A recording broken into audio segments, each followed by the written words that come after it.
Hallo zusammen, mein Name ist Rahel. Heute koche ich für euch Dinkelspätzle mit einer leckeren Zwiebel- und Sahnesoße und das Ganze natürlich vegan. Ich mache die Spätzchen selber und zwar vom Brett und hier verwende ich einen Teig, der zum größten Teil aus Dinkel-Vollkornmehl besteht. So sind die Spätzle auch gesünder, sie enthalten keine Zusatzstoffe, wie das zum Teil bei gekauften Spätzle der Fall ist und sie sind eben nicht aus Weizen, sondern aus Dinkelmehl. Ja, ich würde sagen, legen wir los. Es gibt ja jede Menge Spätzle-Rezepte im Internet. Das Besondere bei uns ist eben, dass wir es möglichst gesund machen wollen. Ich zeige euch jetzt kurz die Technik und den Rest könnt ihr dann im Rezept auf unserer Webseite nachlesen. Ich verwende hier ein Brett, das so eine leichte Kante hat.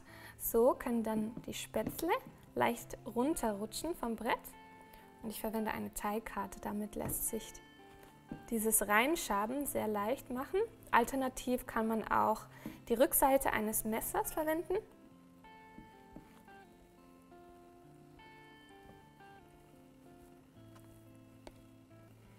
Und den Teig verstreiche ich eben so auf dem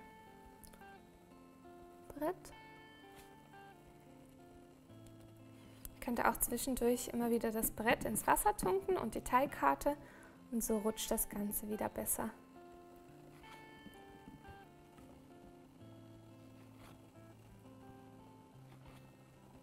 Man braucht schon ein bisschen Geduld, wenn man die Spätzle selber machen will, aber es ist auf jeden Fall toll, wenn man dann weiß, was drin ist, wenn es selbst gemacht ist. Und man kann sich ja währenddessen irgendwie einen Podcast anhören oder vielleicht auch ein Infovideo von unserem YouTube-Kanal. So, die Dinkelspätzle vom Brett sind jetzt fertig und nun will ich sie noch anbraten, damit die auch schön knusprig werden. Dazu gebe ich erst etwas Olivenöl in die Pfanne, weil Olivenöl, das passt auch wirklich sehr gut vom Aroma her. Also ich empfehle euch, das Öl zu verwenden.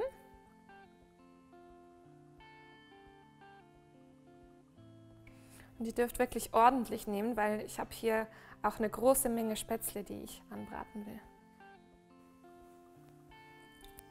Die Zwiebeln habe ich schon mal geschnitten und die kommen jetzt ins heiße Öl. Ich habe hier richtig viele, damit die Spätzlepfanne auch ein richtig intensives Zwiebelaroma hat.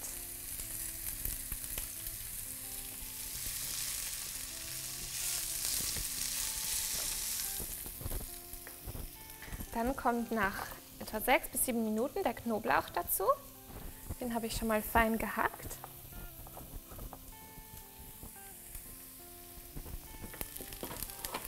Dann kommen die Spätzle dazu.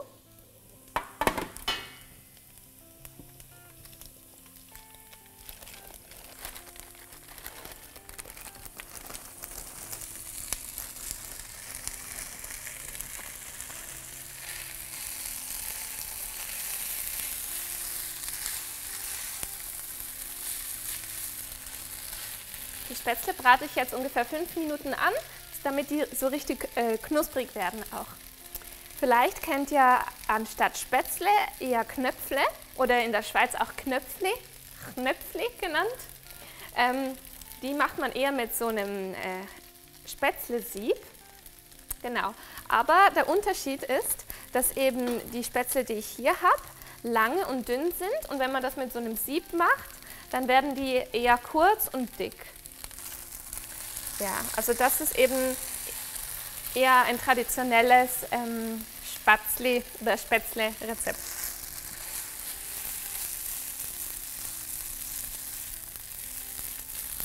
Am besten verwendet ihr fürs Anbraten einen Gummischaber, weil so zerdrückt ihr die Spätzle nicht zu sehr. Und am besten macht ihr so eine Bewegung, so von der Seite, damit die nicht zu sehr kaputt gehen. Dann kommt Muskat dazu.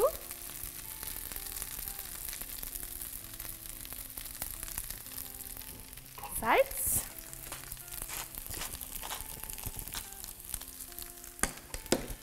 Pfeffer.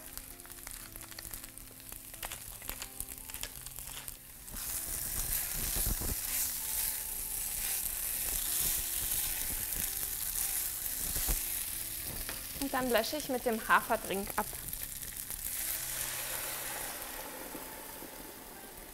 Das Ganze lasse ich dann 2 bis 3 Minuten lang einkochen. So kann sich das Zwiebel- und Knoblaucharoma auch gut verteilen und auch der Muskat verteilt sich in der Soße.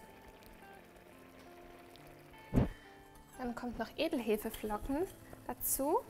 Das sorgt für einen käsigen Geschmack. Das ist so immer der Trick, wenn man etwas vegan kocht, aber trotzdem so einen käsigen, herzhaften Geschmack möchte, dann verwendet man Edelhefeflocken. Dann noch etwas Tamari, das gibt dem Ganzen noch so eine Tiefe so im Aroma. Alles verrühren.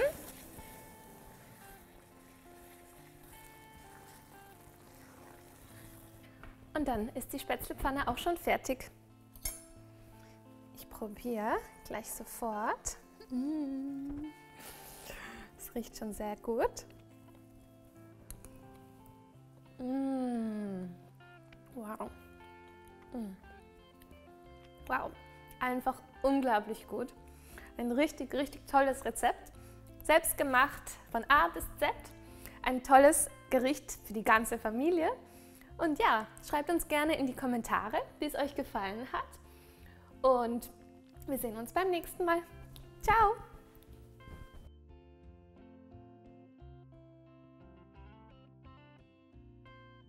Ach, und übrigens passen zu den Spätzle ganz gut Röstzwiebeln und auch Schnittlauch. Die Zubereitung für die Röstzwiebeln findest du im Rezept. So, diesmal aber wirklich. Tschüssi!